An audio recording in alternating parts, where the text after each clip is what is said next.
Your Honor, my client does not wish to get divorced and is asking the court to mandate counseling. She believes the marriage is strong enough to overcome this issue with a little help. That was her lawyer speaking.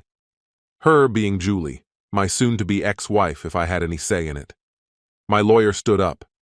Your Honor, a year-long affair with multiple men, resulting in the birth of a child, is hardly just an issue, especially when DNA tests confirm the child is not my client's. We see no point in prolonging this farce of a marriage any further. Counseling won't change anything. It is precisely because of the child that I am inclined to order counseling, the judge responded.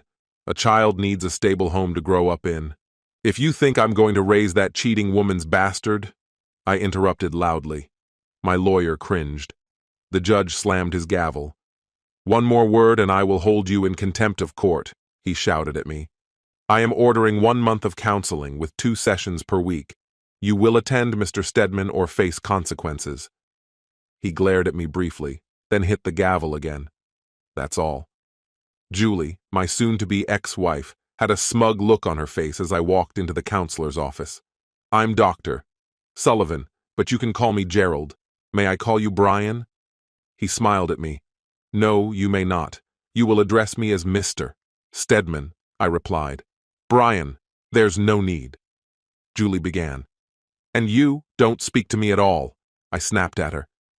I think we need to calm down, Dr. Sullivan said. Please, Mr. Stedman, take a seat. He gestured toward one of the 2 chairs placed side by side in front of his desk. I dragged my chair a good 6 feet away from Julie's and sat down. Gerald let out a sigh. All right then, he started. I didn't catch the rest because I took out my AirPods and started listening to music on my phone. Gerald just stared at me for a moment before turning to talk to Julie. I couldn't hear what he was saying, so I kept scrolling through my phone, listening to my music. After about 15 minutes, I noticed Julie stand up. She gave me a hard glare and stormed out of the office. I took out my AirPods. All right, doctor, great session. See you on Thursday. I'm canceling the sessions and sending my report to the judge. Even better. And with that, I left the office. The judge was clearly displeased. Give me one reason why I shouldn't hold your client in contempt, he demanded, glaring at my lawyer. Your Honor, you ordered my client to attend the sessions, and he complied by attending the first one as per the order. It was the counselor who canceled the remaining sessions. The counselor's report clearly states that your client made no effort to participate in the session. He put on headphones and ignored them the entire time, the judge shot back. The order required his attendance, my lawyer argued. He attended. Since the counselor concluded that further sessions would be ineffective, I request that you grant the divorce as per the petition. Absolutely not, the judge replied. I am ordering 4 more weeks of counseling. Mr. Stedman will attend, and he will engage in the sessions.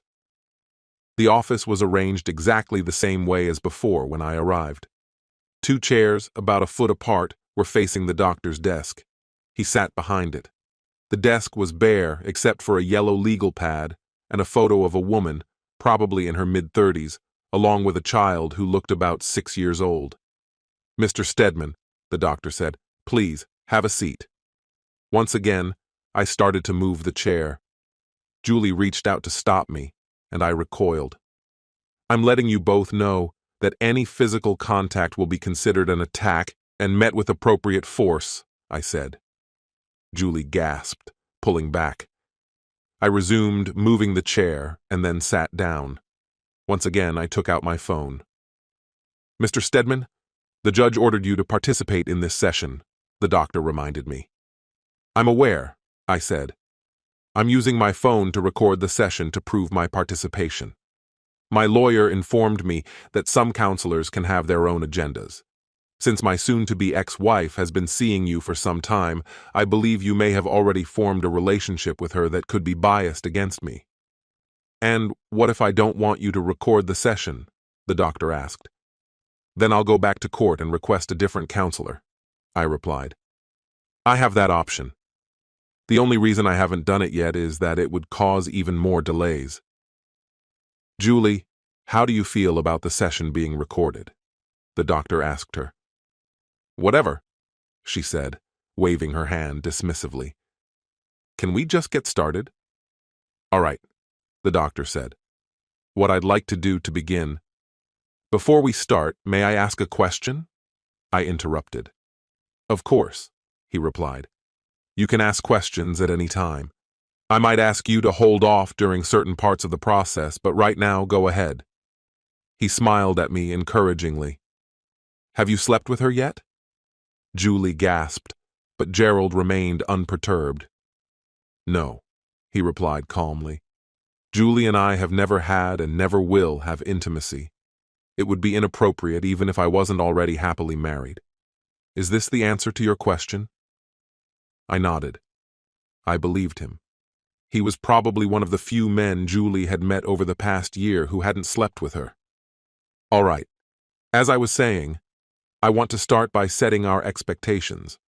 Since I've already spoken to Julie a few times, I'd like her to explain what she hopes to achieve in these sessions and what her desired outcome is. While she's speaking, I ask that you hold off on any comments or questions until she's finished. After Julie has shared her goals, I'll ask you to do the same. I stayed silent, holding back any comments. I avoided looking at Julie as she started. First of all, Brian, she began. Do not speak to me, I growled. Julie, talk to me, Gerald said. Tell me what you'd like Mr. Stedman to hear. I wanted him to know how deeply sorry I am for hurting him. I understand that what I did was wrong, but I was just so lonely with all the time he spent at work and away on business trips.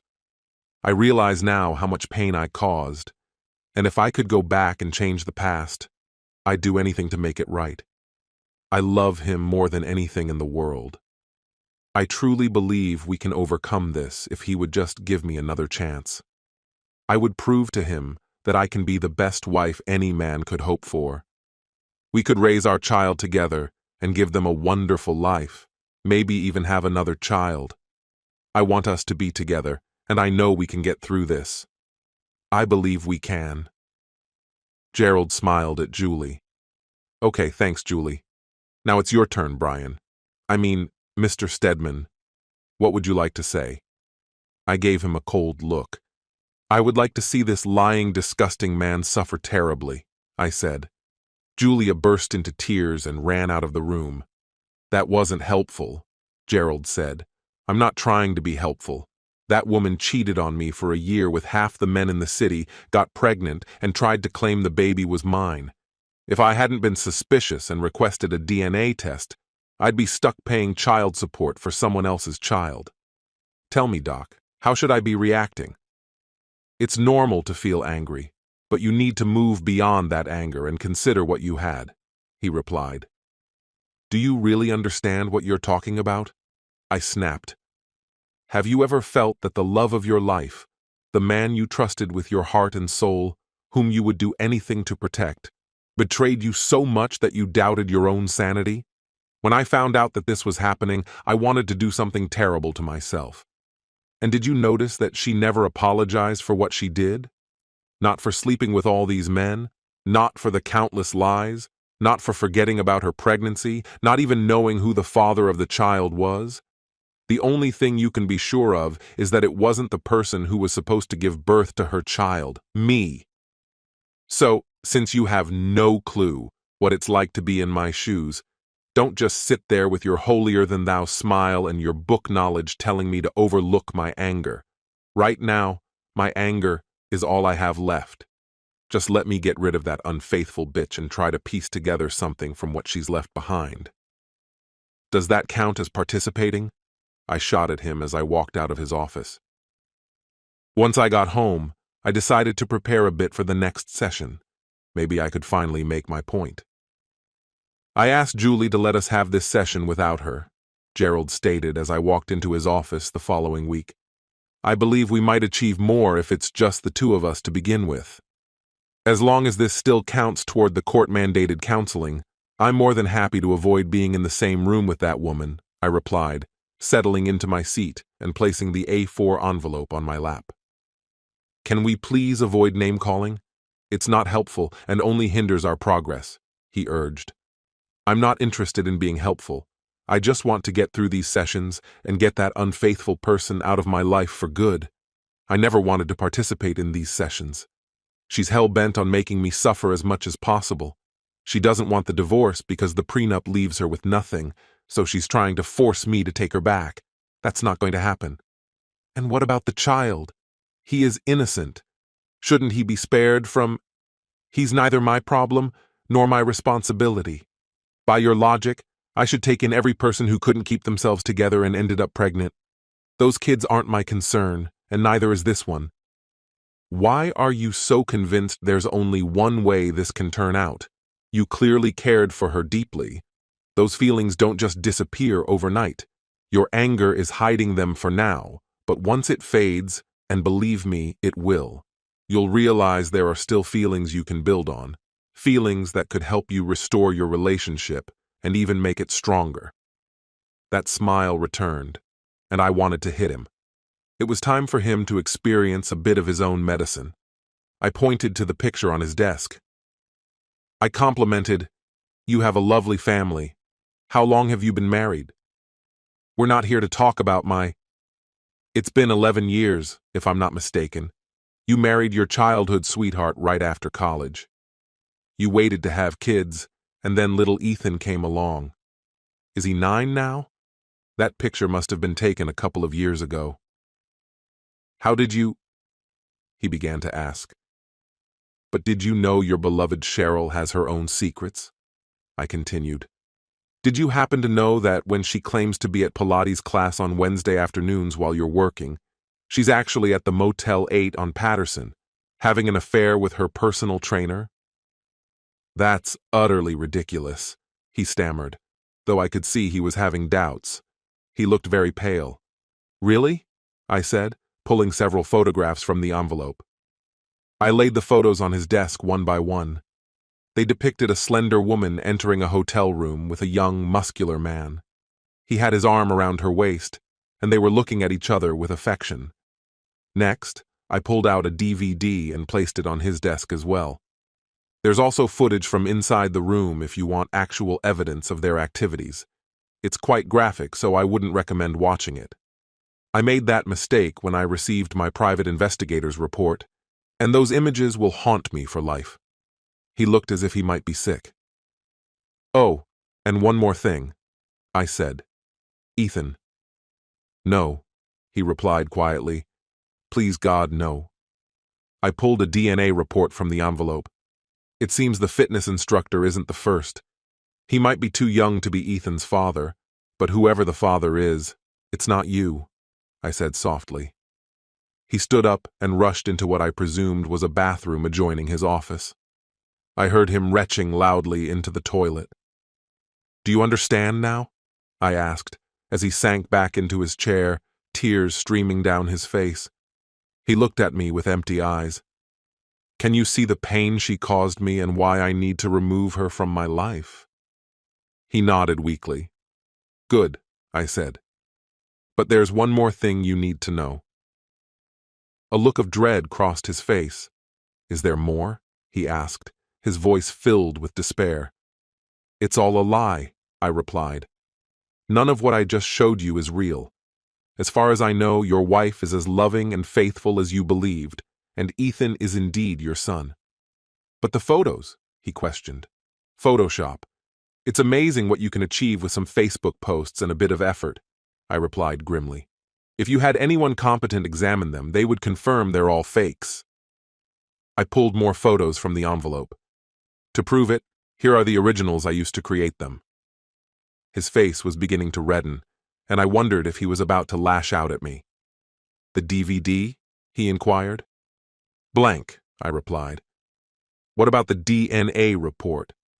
"It's actually the DNA report regarding the cheating jerk's baby. I just altered the names and dates." He sat there, taken aback for a few moments, as fresh tears began to stream down his face. "Why would you do this? What did you hope to achieve by destroying my marriage and my life?" he asked. "That was never my intention. That's why I told you almost right away that it was all fabricated.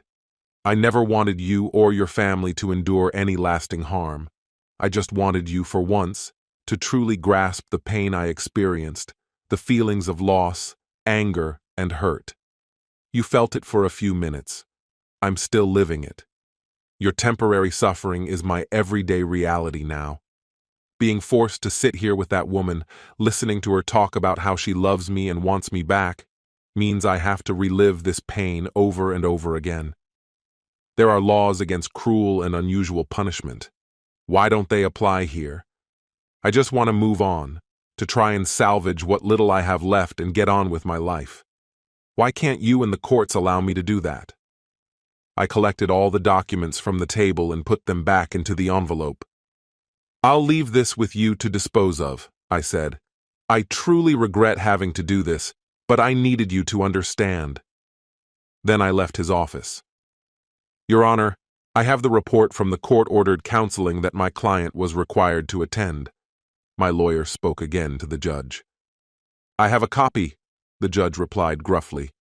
It seems the counselor believes that even after only 3 of the required 8 sessions, this marriage is beyond repair, and for the well-being of everyone involved, including the child, the best option would be to permit its dissolution.